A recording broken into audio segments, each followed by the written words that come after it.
mwaramutseho neza mwese cyumweru cyiza ho muherereye hose. Uyu munsi ni tariki 31 z'ukwezi kwa munani muri uyu mwaka w'2025. Turimo kugenda tugana ku musozo w'uku kwezi, tubagezaho amakuru tunabashimira cyane mwe twatangiranye uku kwezi tukaba tunasozanye.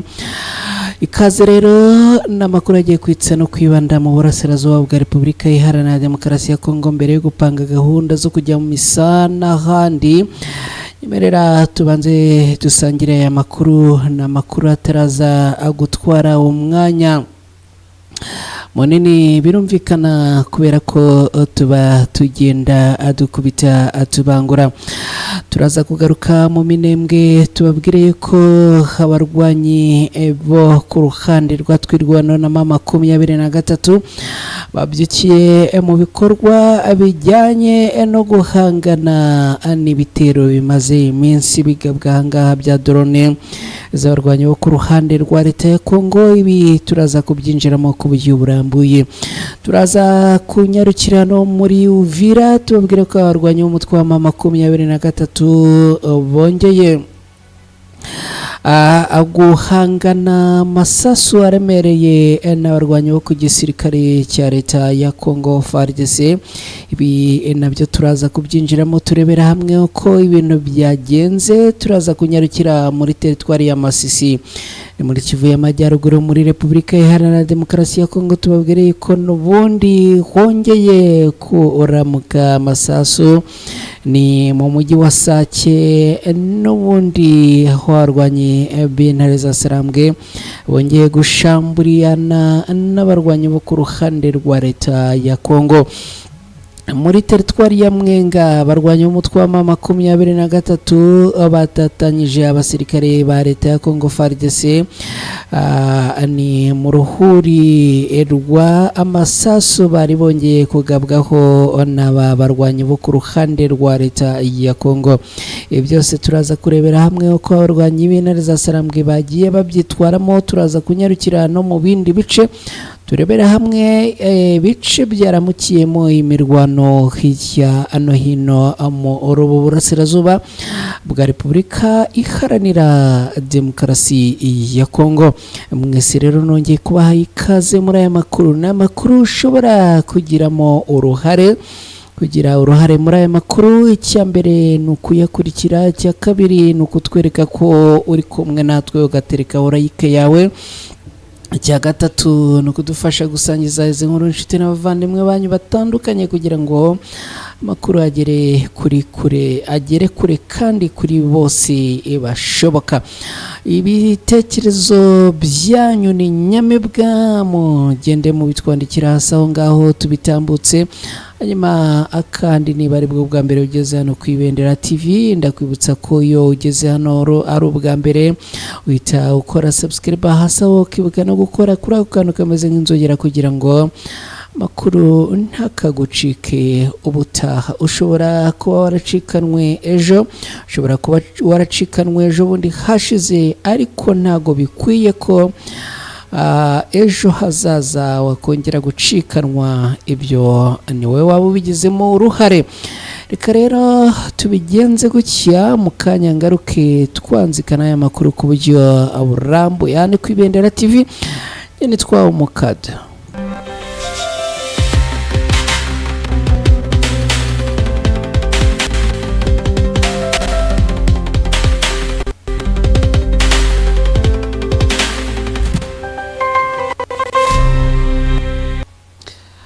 Yes, nongeye kubaha ikaze mwese.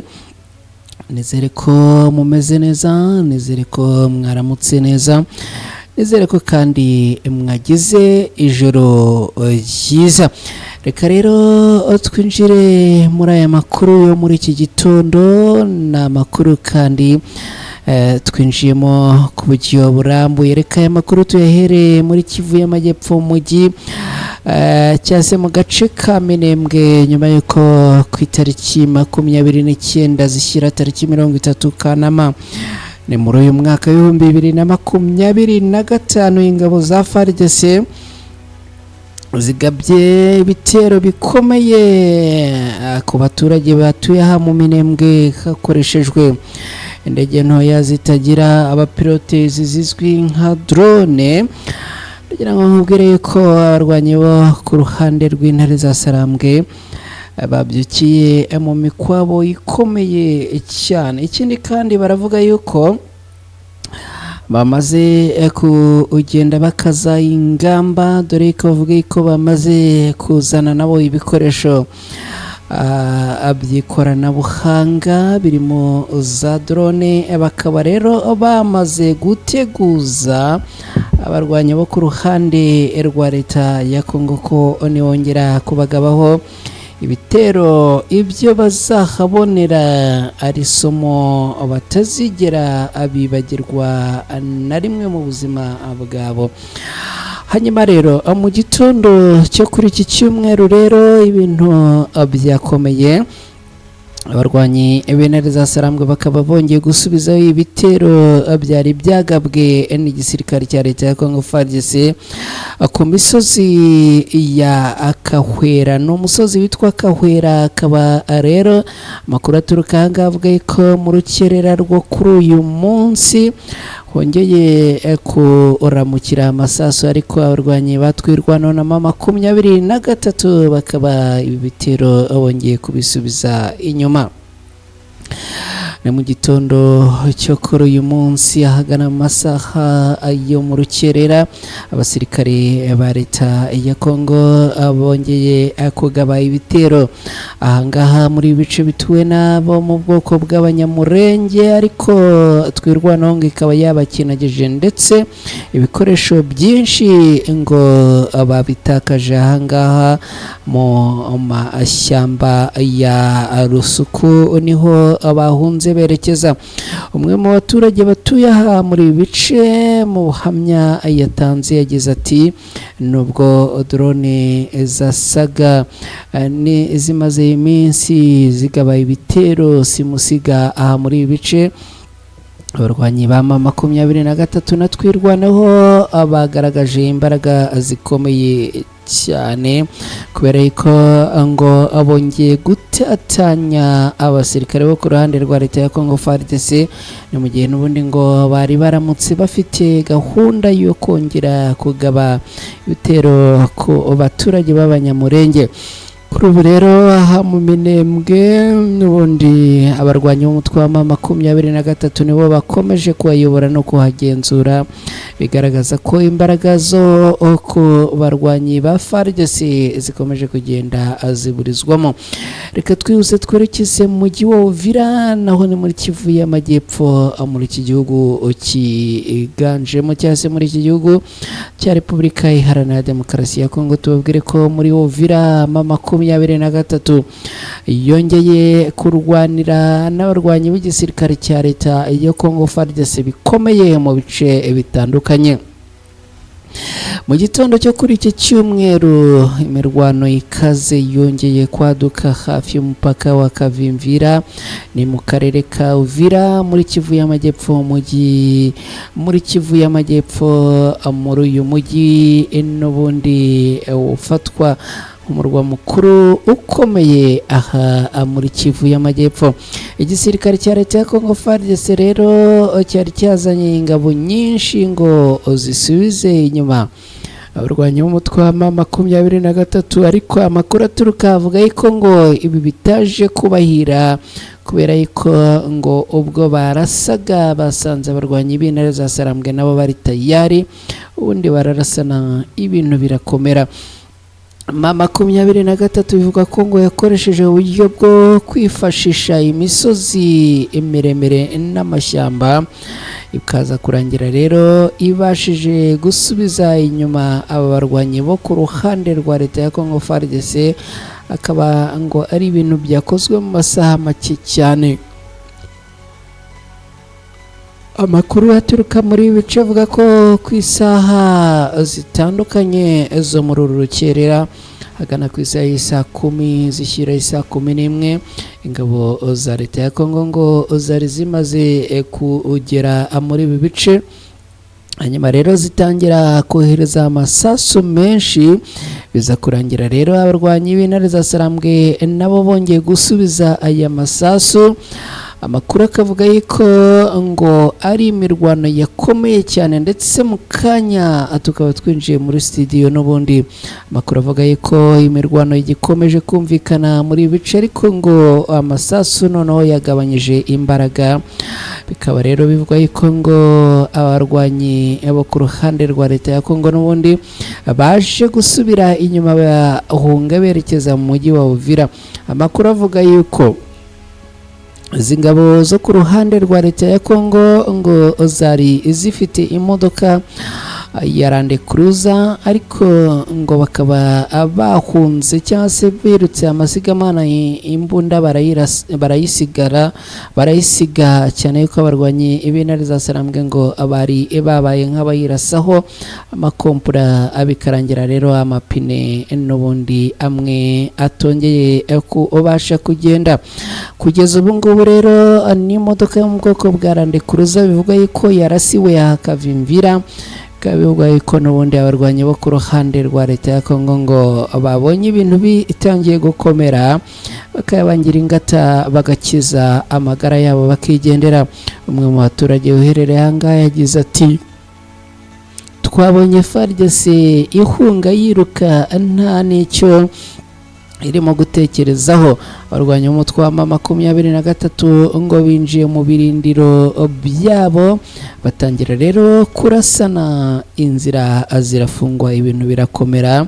Ari nabyo ngo byaje gutuma abarwanyi bo ku ruhande rwa leta ya Kongo bahitamo kuyabangira ingata bakiruka basubira mu mujyi wa Uvira indani. Inzira zose zihuza umujyi wa Uvira na Rumonge ubu ziragenzurwa n'abarwanyi ba M23, aho bivuga ko FARDC ngo itakigaragara mu bice byinshi bikikije uyu mujyi wa Uvira.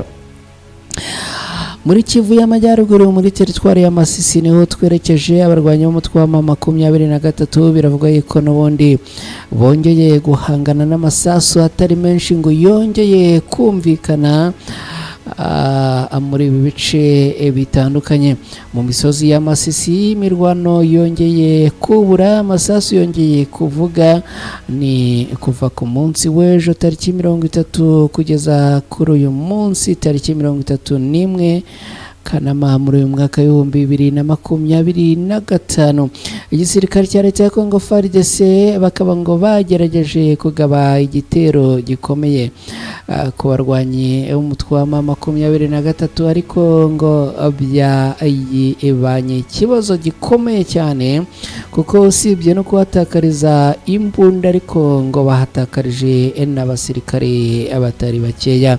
M23 ikaba yari igaruriye imisozi ya Bukombo na Katare, ikomeza gusatira umujyi wa Sake. Abasirikare ba FARDC bamwe bakaba bahungiye mu baturage, abandi bajya kwihisha mu mashyamba.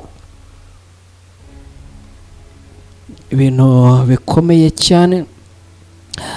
Kugeza ubu rero amakuru akaba avuga yuko n'ubundi aha ngo amasasu akomeje kumvikana, nubwo atagifite imbaraga nk'izo yaramukanye.